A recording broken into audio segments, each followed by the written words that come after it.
Hello students. ये जो lecture है आपका, ये लेक्चर है आपका फ्लोरोसेंट लैम्प के ऊपर। इसको जो पहले वाला था वो आपका हाई प्रेशर वेपर लैम्प था। ये वाला आपका low pressure mercury vapour lamp इसको बोलते हैं हम लोग, है ना।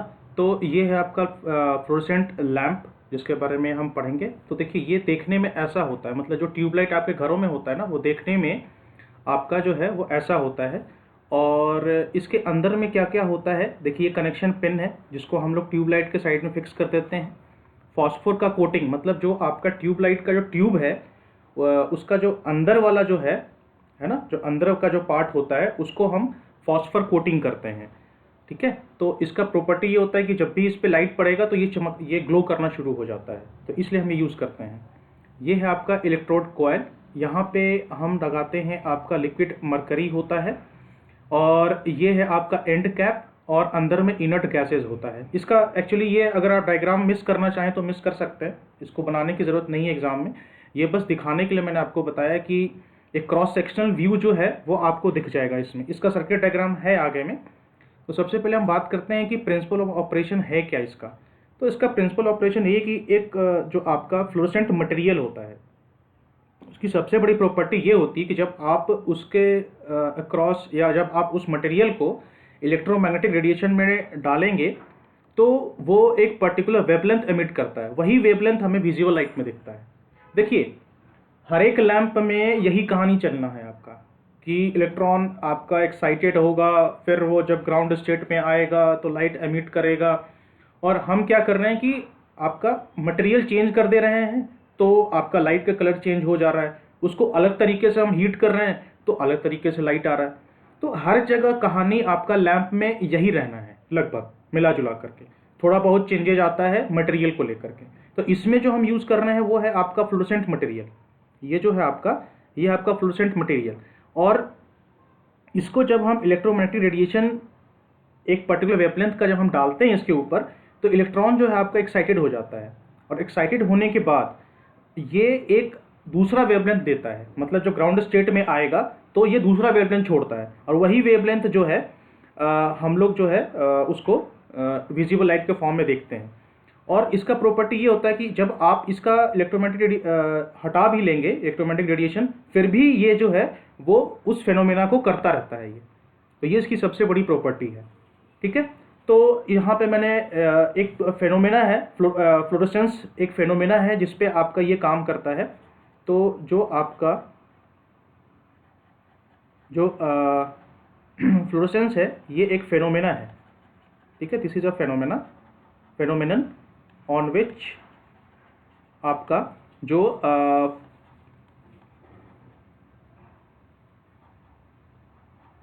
आपका फ्लोरोसेंट लैंप है वो काम करता है। ठीक है। तो अगर आपसे एग्जाम में आएगा कि what you mean by fluorescence, तो ये आप लिख सकते हैं। ठीक है, ये वाला। तो ये क्या है, fluorescence is a luminescence. Luminescence मतलब चमकना, चमकने की प्रॉपर्टी को हम ल्यूमिनेसेंस बोलते हैं। और it is mostly found in it is optical phenomena. Optical phenomena होता है जो चीज़ आपको दिखे। ऑप्टिक्स जुड़ा हुआ ही होता है आपका लाइट से रिलेटेड। ऑप्टिक्स जो वर्ड है, ये जो ऑप्टिक्स वर्ड है, ये ऑप्टिकल बना है ऑप्टिक्स वर्ड से। और ऑप्टिक्स जो है आपका वो लाइट के फिनोमिना से ही रिलेटेड है। तो ये होता है कोल्ड बॉडीज में, मतलब इसका टेम्परेचर जो है बिल्कुल ठंडा होता है।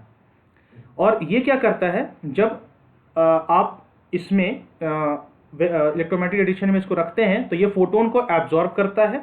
और जब ये फिर ग्राउंड स्टेट में आता है तो ये एक और फोटोन जनरेट करता है जो वेवलेंथ इसका ज़्यादा होता है। ठीक है। तो ये है आपका फ्लोरोसेंस फेनोमेना।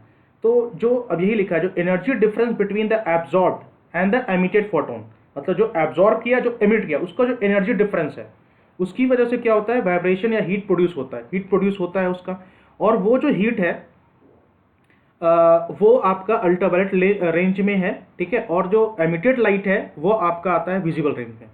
तो ये आपका डिपेंड करता है कि आपका फ्लोरोफोर कौन सा यूज़ किया हुआ है आपने, मतलब फ्लोरोसेंस मटेरियल कौन सा यूज़ किया हुआ है आपने। इस पर डिपेंड करता है कि वो या तो यूवी रेंज में जाएगा या फिर आपका एमिटेड लाइट के रेंज में आएगा, जो वेवलेंथ है आपका। वही मैंने आपसे कहा कि सारा खेल जो है मटेरियल का है। मटेरियल आप जैसा यूज़ करोगे वैसा ही आपको फिनोमेना देखने को मिलेगा। अगर आप मटेरियल यूज़ करोगे जिसका वेवलेंथ विजिबल लाइट में आता है तो विजिबल मिलेगा, अगर आप यूवी रेंज वाला यूज़ करोगे तो आपको यूवी में जाएगा वो, है ना। तो यही है आपका प्रॉपर्टी फ्लोरेसेंस का। ये डायग्राम जो है बनाने की ज़रूरत नहीं है, ये भी बनाने की जरूरत नहीं है, ये मैंने इसलिए दिया है ताकि आपको एक बार दिमाग में आइडिया लग जाए कि एक्चुअली में हो क्या रहा है। ये डायग्राम आप बना सकते हैं एग्जाम में, कोई टफ नहीं है। देखिए इसमें बताया गया है कि ये जो है ये आप इलेक्ट्रॉन को प्रोवाइड कर रहे हैं, ये इलेक्ट्रॉन जो है पीले रंग का ये हो गया। अब ये इलेक्ट्रॉन एनर्जी लेकर के हायर स्टेट में चला गया और फिर जब घूम करके आया तो फिर क्या हुआ, फिर जब ये ग्राउंड स्टेट में जा रहा है वापस से तो एक फोटोन यहाँ एमिट कर रहा है। यही चीज़ हमको विजिबल होता है, यही चीज़ हमको विजिबल होता है दूसरे वेवलेंथ का, मतलब वेवलेंथ इसका बढ़ जाता है। तो फ्लोरेसेंट लैंप क्या होता है? Fluorescent lamp is a low weight mercury vapour lamp, मतलब मरकरी वेपर लैंप ही है जो मैंने आपको पहले बताया था लेक्चर के स्टार्टिंग में कि low pressure mercury vapour lamp है। तो यही आपका लो वेट मरकरी वेपर लैंप है जिसमें हम फ्लोरेसेंस जो मटेरियल है वो यूज़ करते हैं लाइट को देखने के लिए। इलेक्ट्रिक करंट जो है वो गैस को एनर्जाइज करता है, जो आपका जो लाइट है वो अल्ट्रावायलेट रेडिएशन में हमें देता है जब वो डिस्चार्ज होता है। डिस्चार्ज मतलब यही हुआ कि फोटोन रिलीज होने को हम डिस्चार्ज बोलते हैं। और जो अल्ट्रावायलेट रेडिएशन जो आपका बाहर निकलता है, तो अंदर में हमने आपको बताया था कि जो आपका ट्यूब के अंदर में जो फॉस्फर कोटिंग होती है उस कोटिंग में जाके जब टकराता है यूवी रेडिएशन तो आपको वो लाइट दिखता है। ये है आपका वर्किंग फेनोमेना, मतलब एक principle, working principle of a fluorescent lamp. ठीक है, उसके बाद है आपका कि कंस्ट्रक्शन क्या है। मैंने आपको बताया था कि मैं अभी आपको आगे दिखाऊंगा। कंस्ट्रक्शन देखिए बहुत सिंपल है, एक कैथोड है, उसके बाद बायोमेटालिक स्ट्रिप कॉन्टैक्ट है जो आपने HVMB में भी पढ़ा था। फिर आपका यहाँ पे स्विच है, ब्लास्ट है, यहाँ पे कैपेसिटर नहीं लगा हुआ है, आप चाहो तो कैपेसिटर यहाँ पे लगा सकते हो पावर फैक्टर इंप्रूवमेंट करने के लिए, उसमें कोई ये नहीं है। ठीक है, और एक आपका ट्यूब होता है, ट्यूब जो है आपका सील होता है जिसमें दो फिलामेंट एंड पर होते हैं और it is coated with fluorescent powder and filled with mercury and argon. ठीक है, इसमें जो आपका मरकरी भी होता है, जो आपका मरकरी होता है ये होता है आपका आर्गन। तो आर्गन जो है वो आपका, जो आपका आर्गन है वो आपका इनर्ट गैस है और मरकरी तो हम यूज़ कर ही रहे हैं इसलिए इसका नाम मरकरी वेपर लैंप है। तो दो चीज़ें होती है, मरकरी और आर्गन होता है यहाँ पे। और चोक कॉयल जो ऐसा कि मैंने आपको बताया था HVMB में, तो ये आपका लार्ज पोटेंशियल प्रोवाइड करने के लिए होता है फॉर द स्टार्टिंग आर्क, मतलब चिंगारी, मतलब आर्क मतलब होता है एक फ्लैश देना।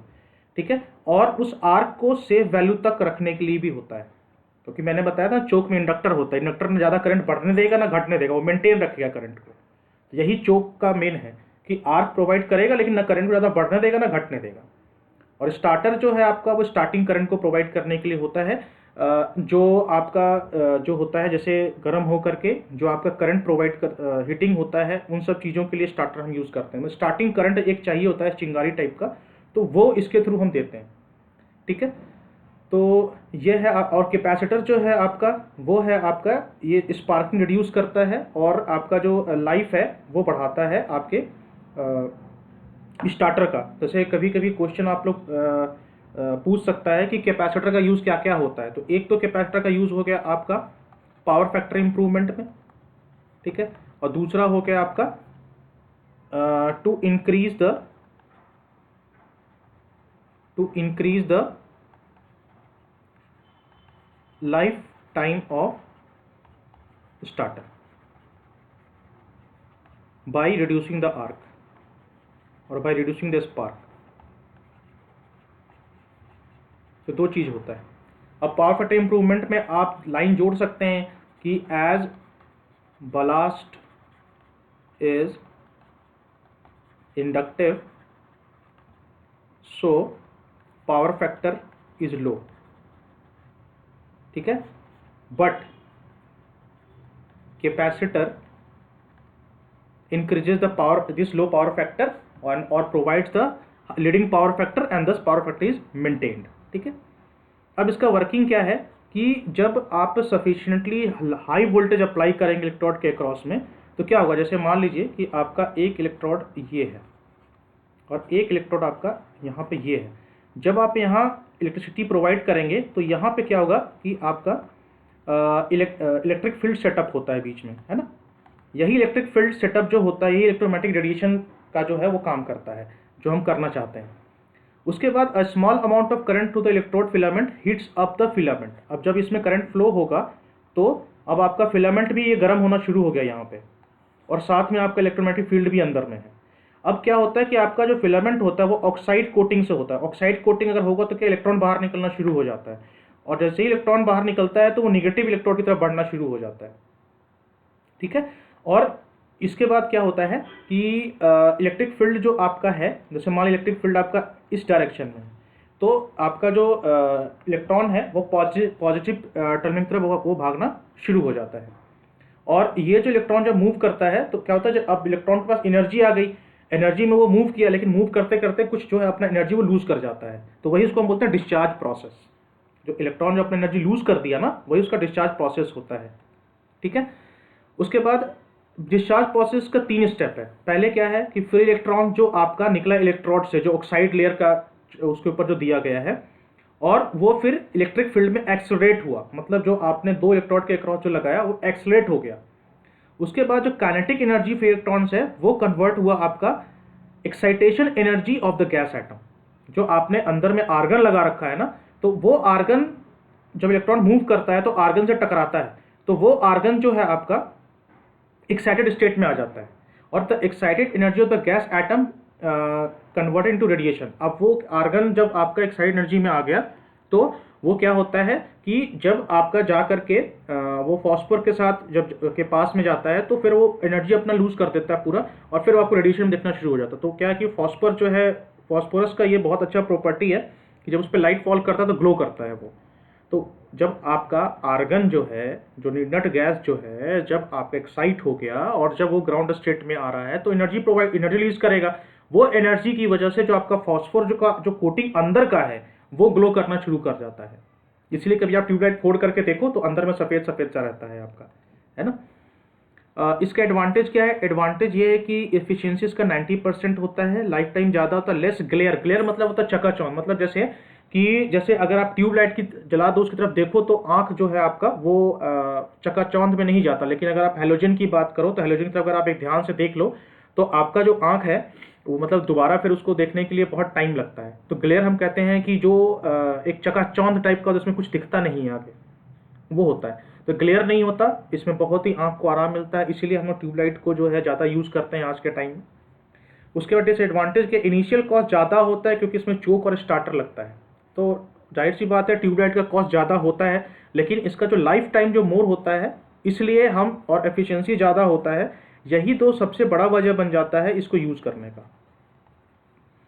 ठीक है, भले कॉस्ट ज़्यादा हो लेकिन एफिशिएंसी ज़्यादा है, मतलब क्या हुआ? एफिशिएंसी हाई का मतलब क्या होता है? लो पावर लॉस, मतलब आपका लो पावर कंजम्पशन। और इसको आप ये समझिए कि ये है आपका लो पावर कंजम्पशन। ठीक है, ये होता है आपका। तो ये 2 चीज़ होता है आपका, और लाइफ मोर होता है इसीलिए हम इस पर इन्वेस्ट करते हैं।